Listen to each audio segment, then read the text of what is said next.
जिला अधिवक्ता संघ के चुनाव के चलते अध्यक्ष पद के लिए चुनावी मैदान में डटे वरिष्ठ अधिवक्ता ज्ञानेंद्र कुमार तिवारी ने आज मतदान की पूर्व अपनी प्राथमिकताएं गिनाई। पत्रकारों से बातचीत करते हुए उन्होंने कहा कि कचहरी परिसर में अधिवक्ताओं के बीच पारस्परिक सौहार्द बनाए जाने और उसे मजबूत करने की आवश्यकता है। एक दूसरे के खिलाफ मुकदमेबाजी की प्रवृत्ति को समाप्त करने का समझौते के द्वारा प्रयास किया जाएगा।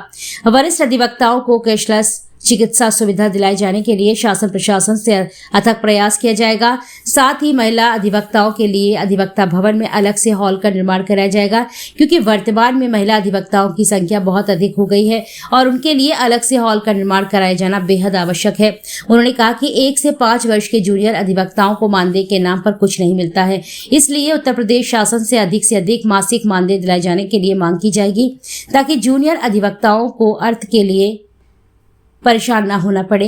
उन्होंने कहा कि यह दुर्भाग्यपूर्ण है कि लगातार चुनाव होने के बाद भी न्यायालय परिसर में अधिवक्ताओं के लिए पेयजल एवं सुलभ स्वच्छ शौचालय की पर्याप्त व्यवस्थाएं नहीं कराई गई हैं। इस दिशा में पहली कोशिश होगी। अधिवक्ताओं को चैम्बर दिलाए जाने के लिए भी पुरजोर प्रयास किया जाएगा। इसके अलावा सरकार की नीति फिट इंडिया के तहत अधिवक्ताओं के बीच खेलों को बढ़ावा दिलाया जाएगा और उनको प्रोत्साहित करने के लिए अधिवक्ता संघ की ओर से आर्थिक मदद भी की जाएगी। वरिष्ठ अधिवक्ता ज्ञानेंद्र कुमार तिवारी ने कहा कि महिला अधिवक्ताओं को अभी तक डीजीसी एडीजीसी के पदों पर नियुक्त नहीं किया जाता है। इन पदों पर 30% महिलाओं की नियुक्ति कराए जाने के लिए पुरजोर प्रयास किए जाएंगे। प्रत्येक सम्मानित अधिवक्ता व उसके परिवार के सम्मान की लड़ाई जिला अधिवक्ता संघ सर्वोच्च प्राथमिकता के साथ लड़ेगा। इसके अलावा अधिवक्ताओं की विभिन्न समस्याओं के निदान के लिए एक अलग से विशेष कर ग्रुप को तैयार कराया जाएगा, जो अधिवक्ताओं की समस्याओं का निराकरण कराएगा। किस पद पर है, क्या मुद्दे हैं? देखिए, मैं एक मिनट प्रेस नोट देना। मैं जिला अधिवक्ता संघ के अध्यक्ष पद के लिए प्रत्याशी बना हूं। मुझे यहाँ वकालत करते हुए 46 साल पूरे हो गए हैं। इन 46 वर्षों में हमारे चैम्बर से 100 से अधिक जूनियर तैयार हुए हैं, जिन्होंने हमारे यहाँ से प्रशिक्षण लिया, सीखा और जो वेल टू डू है। पहली चीज, हम इस वकालत के क्षेत्र में कार्य करते हुए लोगों की समस्याओं को निदान करने के लिए, अपने अधिवक्ता बंधुओं की समस्याओं को निदान करने के लिए चुनाव मैदान में अपने इन छोटे भाइयों के आग्रह पर मैदान में आया हूं। और इसमें हमने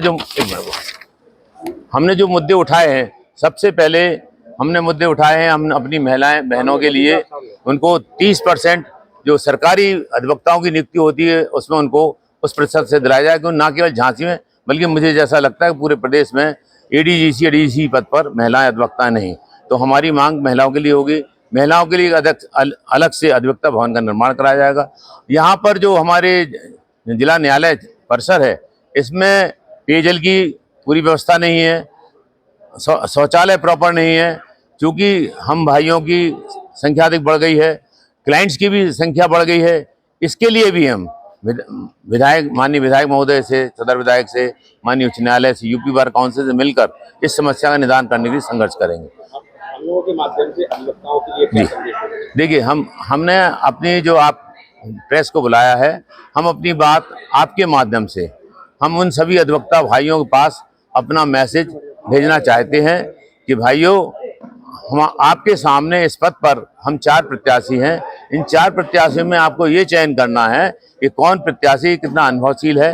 हमारे अनुभव को देखते हुए, हमारे कार्य को देखते हुए, हमारे 100 से अधिक जो जूनियर्स हैं उनको देखते हुए वो हमें विजयी बनाए। हम उनकी समस्याओं के लिए जब भी कोई संघर्ष होगा, कंधे से कंधा लगाकर लड़ेंगे, संघर्ष करेंगे, उन्हें न्याय दिलाएंगे। तिवारी जी, हर बार देखा जाता है चुनाव होता है, चुनाव के बाद जब प्रत्याशी जीत जाता है, उसके बाद भी अधिवक्ताओं में आपस में एकता नहीं दिखी जाती है। और आप बात कर रहे हैं कि हम जो है, देखिए, मैंने अपने प्रेस नोट में लिखा है कि हम जब इस पद पे आएंगे तो हमारे परिवार में, अधिवक्ताओं के परिवार में यदि आपस में कोई समस्या होती है तो उसके लिए न केवल जिला अधिवक्ता संघ बल्कि हम एक कोर ग्रुप बनाएंगे, जिसमें सीनियर जूनियर्स की एक टीम बनेगी, उन समस्याओं की जांच करेगी और उसके निदान के लिए जैसे समाधान होता है लोक अदालत में, इस तरह से हम लोग अपने अधिवक्ता संघ की तरफ से और अपनी कोर टीम की तरफ से प्रयास करेंगे कि उनकी समस्या का समाधान हो और समझौता हो जाए। नहीं होता है तो उसके लिए न्यायालय